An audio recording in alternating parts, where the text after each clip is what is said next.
Alright, so up here the aluminum soffits were falling down all the way across. This whole house had aluminum soffits, but none of them had intakes in them. So this whole row here is all intake aluminum soffits, so the air can go inside the attic so it can breathe better and help to blow the hot air in the attic out from the vents in the roof. So you can see where it's falling down over here as well.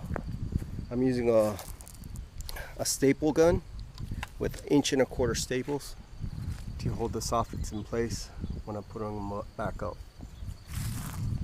And I just got to finish this area right there. It's about 24 feet up, so I got to use a really big ladder. Alright, just finished with the soffit, the aluminum soffit up there.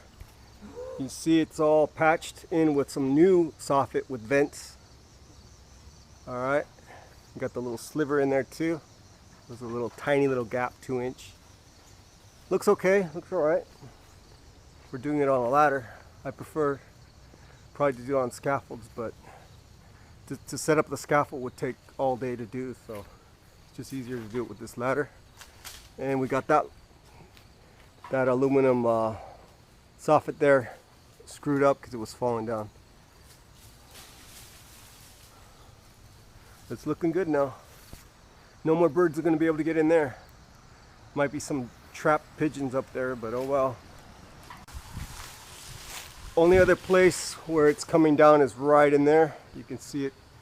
That's where the roof was leaking, and it was destroying that soffit area right there. So we're gonna have to get a ladder up on the porch to fix that later. But I think everything else looks all right.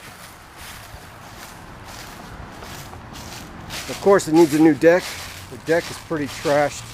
The wood is pretty rotten. So we're gonna have to put jacks, 2x4 jacks, to hold it up, or maybe even 4x4s to get the pressure off those pillars so we can redo the deck later on for another project. Yeah, so all these soffits good now. There's one piece of aluminum fascia missing up there, but other than that, pretty good. And here it is from this side, from the backyard view. I don't know if I took before pictures of it, but it was, yeah, it was pretty bad. Try to find a picture and put it in the video so you can see the before picture.